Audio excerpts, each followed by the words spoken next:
Perang Diponegoro. Perkenalkan, nama saya Nisa Yusrita dari kelas 27. Di sini saya akan menjelaskan tentang Perang Diponegoro. Di sini saya akan menjelaskan tentang latar belakangnya.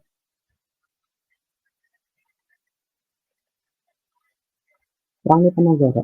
Perang Diponegoro biasa disebut juga sebagai Perang Jawa. Perang ini adalah pemberontakan yang dilakukan oleh warga Jawa di bawah kepemimpinan Pangeran Diponegoro.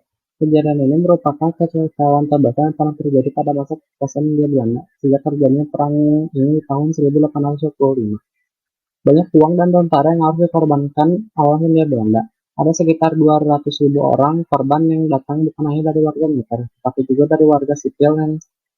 Kejadian ini merupakan peristiwa yang merenggut banyak korban jiwa. Latar belakang. Perang Diponegoro mulai pada tanggal 20 Juli 1825 dan bertempat di daerah istimewa Yogyakarta. Pangeran Diponegoro memiliki nama asli Pangeran Ontowiryo. Dia adalah anak dari Sri Sultan Hamengkubuwono III. Ada dua hal yang membuat dominasi Belanda ditentang oleh Pangeran Diponegoro. Alasan secara umum yang membuat dia menentang dominasi Belanda adalah Belanda yang ikut campur tangan terhadap kebudayaan keraton dan membuat kebudayaan baru yang bercampur dengan kebudayaan barat. Sedangkan kebudayaan tersebut tidak sesuai dengan adat timur. Lalu, Belanda juga memperbolehkan perusahaan asing untuk menyewa tanah sawah demi kepentingan perusahaan dan membuat pemilik tanah tersebut menjadi tenaga kerja paksa. Ada juga berbagai jenis pajak yang perlu dibayar oleh warga, contohnya seperti pelat kulit atau pajak tanah, pangawang-awang atau pajak halaman kekurangan, pacumpling atau pajak jumlah pintu, pajagar atau pajak tanah, panyangkut atau pajak pindah nama, bakti atau pajak nyewa tanah atau menerima jabatan. Selain alasan umum, ada juga alasan khusus kenapa perang ini bisa terjadi. Perang Diponegoro terjadi karena di tahun terjadinya perang tersebut, Smisser dan Pati Danuwarjo memasang anjir untuk yang berupa patok karena mereka berniat untuk membuat jalan baru. Pemasangan anjir tersebut memasuki wilayah milik Pangeran Diponegoro dan dilakukan tanpa seizin. Tentu saja ia akan merasa marah akan hal tersebut dan meminta prajurit untuk menggantinya dengan tombak. Bukan hanya Pangeran Diponegoro, tetapi juga warga desa Tegalrejo merasa marah akan hal tersebut dan akhirnya terjadi kerusuhan antara warga Tegalrejo dan pasukan milik Pati Danuwarjo. Sayangnya, saat itu pasukan Diponegoro merasakan kekalahan dan akhirnya mereka kabur ke Goa Selarong dan membuat rencana baru. Hendrik Smisser mulai mencampuri urusan keraton sejak wafatnya Sri Sultan Hamengkubuwono IV pada tahun 1822. Di saat yang bersamaan, Gubernur Jenderal Kanderkapura meminta untuk tanah yang disewa dikembalikan dengan adanya kompensasi. Mendengar hal ini, Pangeran Diponegoro tidak setuju karena keraton akan merasakan kerugian akibat banyaknya tanah yang dikembalikan. Smisser mencoba untuk meyakinkan Ratu Ageng dan Pati Danuwarjo atas rencana tersebut dan berhasil. Hal tersebut membuat keraton harus meminjam uang kepada Kapitan Tionghoa untuk membayar kompensasi. Penyebab perang. Selain umum dari kenapa perang ini bisa terjadi adalah rakyat di bawah Pangeran Diponegoro ingin terlepas dari penjajahan Belanda.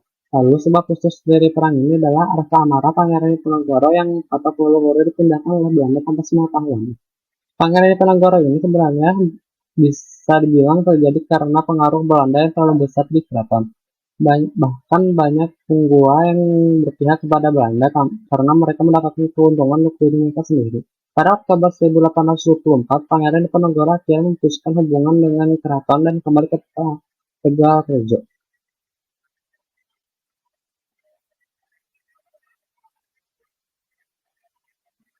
Di sana ia membahas mengenai pemberontakan yang rencananya akan diadakan pada Agustus berikutnya. Pada saat itu, pajak untuk petani dihapuskan demi bisa membeli makanan dan senjata. Namun, perang akhirnya terjadi pada Mei 1825. Saat Smisser membuat jalan dan melewati Tegalrejo, patok untuk memperbaiki jalan tersebut melewati makam leluhur Pangeran Diponegoro.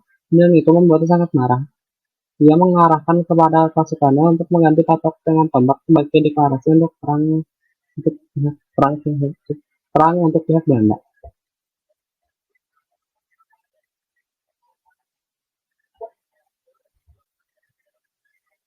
Tokoh perang: Pangeran Diponegoro. Meski Pangeran Diponegoro meninggalkan keraton, ia masih memiliki jabatan sebagai Wali-Raja untuk Sri Sultan Hamengkubuwono V, bersama dengan Ratu Agung dan Patih Danurejo. Kebijakan Belanda membuat keraton bangkrut dan juga keterlibatan Belanda yang terlalu banyak membuat ia meninggalkan keraton. Rasa amarahnya yang sangat besar terhadap Belanda juga warga keraton yang hanya berdiam diri saja. Ia akhirnya meninggalkan keraton dan mempersiapkan diri untuk melakukan perang suci dan memberantas Belanda. Ia mengajak semua kalangan untuk berperang bersamanya selama 5 tahun lamanya. Kyai Mojo. Ia adalah sepupu dari Pangeran Diponegoro yang membantu sebagai pemimpin spiritual dan juga panglima perang. Ia juga sebelumnya sangat dekat dengan Pangeran Diponegoro. Tapi, semua berubah sejak tahun 1828 karena Pangeran Diponegoro menggunakan sentimen Jawa sebagai Ratu Adil sebagai penolong mereka dari penindasan. Ini dianggap sebagai penyimpangan. Kyai Mojo akhirnya ditangkap Belanda dan dipindahkan ke Salatiga.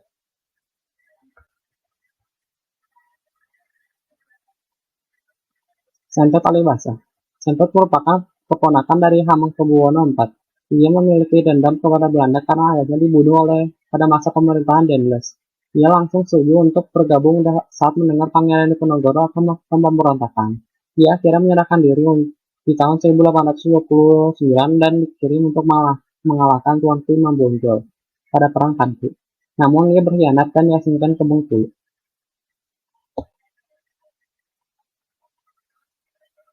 Jenderal Depok. Depok merupakan gubernur jenderal di tahun 1825 sampai 1826. Ia adalah pencetus untuk menggunakan benteng Stelsel demi mengalahkan Pangeran Diponegoro. Sampai pada tahun 1830, jabatannya adalah sebagai komandan KNIL. Ia menggunakan tokoh yang memiliki kontribusi terbesar dalam pemberontakan Pangeran Diponegoro. Namanya digunakan sebagai nama benteng di Bukit Tinggi, sebagai tempat penumpasan Imam Bonjol. Hendrik Smyslov. Smyslov merupakan residen yang ditugaskan untuk bertugas di wilayah tersebut. Masa jabatannya hampir sama dengan Hamengkubuwono IV yang wafat dan harus digantikan oleh anaknya yang masih berusia 2 tahun. Ia menjadi pemimpin keraton selama 31 bulan dan tentu saja dibenci oleh warga Jawa karena dianggap sebagai penghinaan. Faktor yang membuat Pangeran Diponegoro marah adalah kebijakan yang diterapkan oleh Smyslov. Ia adalah penyebab terjadinya Perang Diponegoro. Proses Perang Diponegoro. Mulainya peperangan pada pertengahan bulan Mei 1825, Smith memutuskan untuk memperbaiki jalan dan kecil di sekitar Jogja. Namun pembangunan jalan yang awalnya dari Jogja ke Magelang melewati Mutilan dibelokkan melewati pagar sebelah timur di Tegarejo. Patok-patok yang telah dicabut kembali dipasang sehingga Pangeran Diponegoro menyuruh pengganti patok-patok dengan tombak sebagai pernyataan perang. Pada hari Rabu 20 Juli 1825, pihak istana mengutuskan 2 bupati keraton senior yang memimpin pasukan Jawa Belanda untuk menangkap Pangeran Diponegoro dan mengkubumi pangeran dan sebagian besar pengikutnya berhasil lolos karena lebih mengenal medan di Tegarejo. Pangeran Diponegoro beserta keluarga dan bergerak ke barat sehingga ke desa Desok di Kabupaten Kulon Progo dan meneruskan ke arah selatan sehingga keesokan harinya tiba di Koa Selarong yang terletak di 5 km arah barat dari kota Bantul. Penyerangan di Tegarejo memulai Perang Diponegoro yang berlangsung selama 5 tahun. Diponegoro memimpin masyarakat Jawa dari kalangan petani hingga golongan pria yang menyumbang uang dan barang-barang berharga. Sebagian dana perang dan semangat Sadumuk Batuk Sanyari Bumi ditohi tekan pati. Sejari kepala sejengkal tanah dibela sampai mati. Sebanyak 15 dari 12 pangeran bergabung dengan Diponegoro. Di sini saya akan melanjutkan tentang jalannya perang. Perkenalkan, nama saya Novia Suci Ramadhani, absen 24. Yang pertama, pertempuran terbuka dalam pengerahan pasukan-pasukan infanteri, kavaleri, dan artileri di kedua belah pihak berlangsung dengan sengit. Para telik sandi dan kurir bekerja keras mencari dan menyampaikan informasi yang diperlukan untuk menyusun strategi perang. Informasi mengenai kekuatan musuh, jarak tempuh, dan waktu, kondisi medan, curah hujan menjadi berita utama, karena taktik dan strategi yang jitu hanya dapat dibangun melalui penguasaan informasi. Bila musim penghujan tiba, gubernur Belanda akan melakukan usaha-usaha untuk gencatan senjata dan berunding karena hujan tropis yang deras membuat gerakan pasukan mereka terhambat. Penyakit malaria, disentri, dan sebagainya merupakan musuh yang tak tampak, melemahkan moral dan kondisi fisik, bahkan merenggut nyawa pasukan mereka. Selain sosok Pangeran Diponegoro, awal perang terdapat seorang bangsawan pendukung Diponegoro lainnya bernama Pangeran Serang II. Pada 28 November 27, adik ipar Diponegoro yang bernama Raden Tumanggung Sosrodilogo ikut memberontak di Bojonegoro. Sayangnya pada Oktober 1828, Raden Sosrodilogo terpaksa menyerahkan kepada Belanda setelah ia kehabisan pasukan. Nah, dilanjut, pencarian di Ponorogo di Magelang pada tahun 1827, Belanda melakukan penyerangan terhadap Diponorogo dengan menggunakan sistem benteng, sehingga pasukan di Ponorogo terjepit. Akhirnya pada tanggal 28 Maret 1830, Jenderal Dirnok berhasil menjepit pasukan di Ponorogo di Magelang. Di sana, Pangeran Diponegoro menyatakan bersedia menyerahkan diri dengan syarat sisa anggota laskarnya dilepaskan. Oleh karena itu, Pangeran Diponegoro ditangkap dan diasingkan ke Manado, kemudian dipindahkan ke Makassar hingga wafatnya di Benteng Rotterdam tanggal 8 Januari 1855. Karena bagi sebagian orang, Keraton Yogyakarta Diponegoro dianggap pemberontak, konon keturunan Diponegoro tidak diperbolehkan lagi masuk ke keraton hingga Sri Sultan Hamengkubuwono IX memberikan amnesti bagi keturunan Diponegoro dengan mempertimbangkan semangat kebangsaan yang dipunyai Diponegoro kala itu. Kini anak cucu Diponegoro dapat bebas masuk keraton, terutama untuk mengurus silsilah bagi mereka tanpa rasa takut diusir. Sekian saja dari saya. Selanjutnya, saya Muhammad Faisal Jalani dari kelas bahasa IPA 7, kelompok 3, absen 17, akan menjelaskan tentang strategi bangsa Indonesia pada Perang Diponegoro. Langsung saja kita ke materinya. Strategi bangsa Indonesia. Dari Pangeran Diponegoro menyusun strategi perang. Pangeran Diponegoro menyusun beberapa langkah. Pertama, merencanakan serangan ke Keraton Yogyakarta dengan mengisolasikan pasukan Belanda dan mencegah masuknya bantuan dari luar. 2. Mengirim utusan kepada para bupati dan ulama agar bersiap melawan Belanda. 3. Memilah bangsawan yang dinilai sebagai lawan dan kawan. Dan yang terakhir, membagi wilayah kawasan Kesultanan Yogyakarta menjadi beberapa mandala perang. Selanjutnya kita akan menjelaskan mandala perang. Pangeran Diponegoro membagi 16 mandala perang. Pertama, Yogyakarta dan sekitarnya dipimpin oleh Pangeran Adinegoro, yaitu sang adik Pangeran Diponegoro dan diangkat menjadi patih dengan gelar Suryenglogo. Kedua, wilayah Bagelen diserahkan kepada Pangeran Suryokusumo dan Tumenggung Reksoprojo. Wilayah Kedu diserahkan kepada Kiai Muhammad Anfar dan Mulyo Sentiko. Daerah Kedu, Pangeran Diponegoro juga mengutus Kiai Hasan Besawi yang mengobalkan perang sabil untuk memperkuat pasukan yang telah ada. Yang kelima, di Lowanu dipimpin oleh Pangeran Abu Bakar dan Pangeran Muhammad. Keenam, di Kulon Progo diserahkan kepada Pangeran Adisuryo dan Pangeran Somonegoro. Selanjutnya ketujuh, Yogyakarta bagian utara dipimpin oleh Pangeran Joyokusumo. Yogyakarta bagian timur oleh Suryonegoro, Somodidingrat, dan Suronegoro. Di Gunung Kidul dipimpin oleh Pangeran Singosari. Daerah Pleret dipimpin oleh Kerto Penglasan. Daerah Pajang diserahkan kepada Waryokusumo dan Mertoyo. Daerah Sukawati dipimpin oleh Tumenggung, Kertodirjo, dan Mangunegoro. Yang ke-13, Gowong dipimpin oleh Tumenggung Gajah Panoro. Selanjutnya, keempat, Langun dipimpin oleh Pangeran Notoboto Pojo. Dan yang ke-15, Selang dipimpin oleh Pangeran Selang. Dan serta yang terakhir nomor 16 sebagai pucuk pimpinan, Pangeran Diponegoro didampingi oleh Pangeran Mangkubumi, yaitu pamannya Pangeran Diponegoro, Alibasya Sentot Prawiladiojo sebagai Panglima Muda, dan Kiai Mojo bersama murid-muridnya, serta Nyi Ageng Serang yang sudah berusia 73 tahun bersama cucunya Papak bergabung bersama pasukan Pangeran Diponegoro. Kesimpulannya, perlawanan di depan Diponegoro meluas sampai ke beberapa daerah di Jawa Tengah sampai ke Jawa Timur. Dengan demikian, strategi perlawanan Pangeran Diponegoro ialah dengan perang gerilya, dengan melakukan tindakan seperti menghimpun kekuatan dari Jawa Tengah sampai Jawa Timur dan memusatkan pertahanannya di Goa Sawarong. Sekian, saya Muhammad Faisal Jalani membahas tentang strategi bangsa Indonesia pada perang Diponegoro. Saya Gazilul Razan, sekarang saya akan menjelaskan tentang strategi Belanda dalam melawan Pangeran Diponegoro. Strategi yang digunakan Belanda adalah strategi benteng Stelsel. Apa sih itu benteng Stelsel? Benteng Stelsel adalah taktik yang dibuat oleh Belanda untuk mempersempit daerah lawan dengan cara membangun benteng di setiap sudut kota yang telah mereka kuasai. Dicetuskan oleh Jenderal de Kock pada tahun 1827 ketika Belanda kewalahan dalam menghadapi pasukan Pangeran Diponegoro. Taktik benteng Stelsel dilakukan dengan cara membuat benteng-benteng di berbagai tempat dan menghubungkannya dengan jalan yang bagus.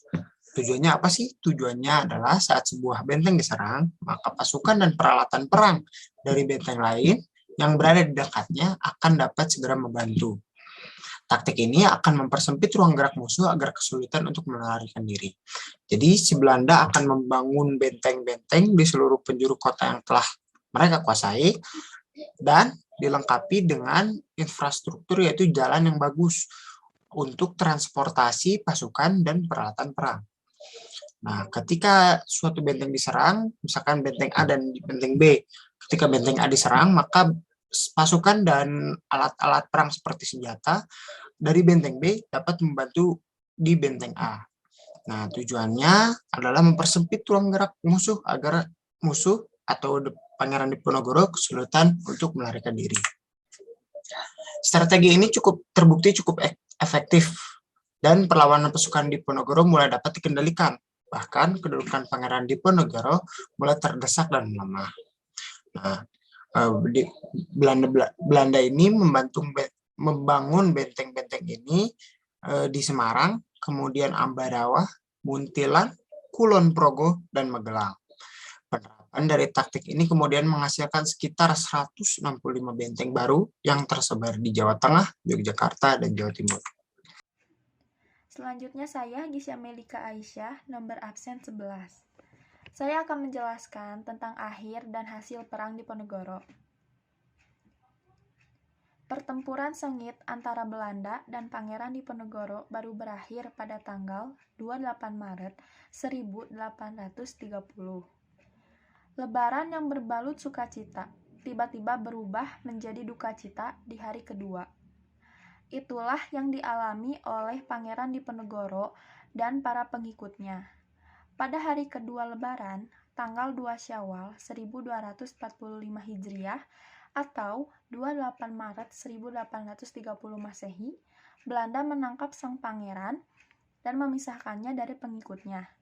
Penangkapan di Magelang ini dilakukan secara licik dan curang, karena Belanda membungkus jebakan penangkapan itu sebagai pertemuan silaturahim dan perundingan.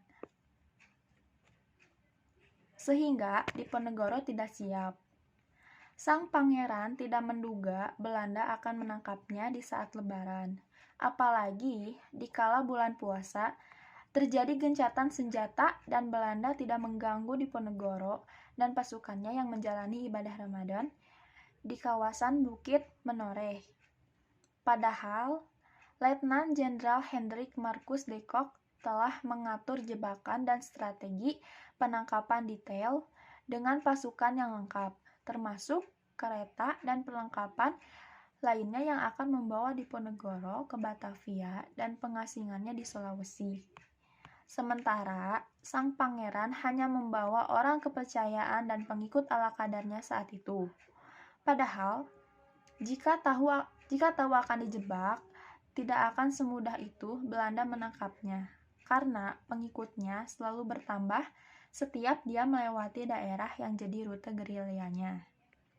Maka akhirnya jebakan di hari Lebaran itu mengakhiri Perang Jawa yang berkobar 5 tahun akibat perlawanan Pangeran Diponegoro.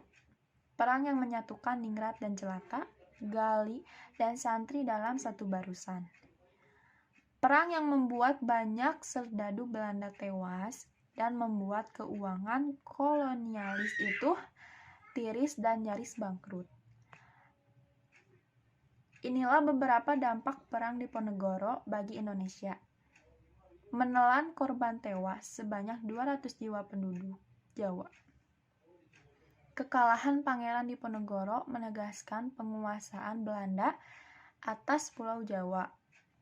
Yang terakhir, Raja dan Bupati Jawa tunduk kepada Belanda. Itulah presentasi dari kelompok kami, kelompok 3. Sekian, terima kasih. Assalamualaikum warahmatullahi wabarakatuh.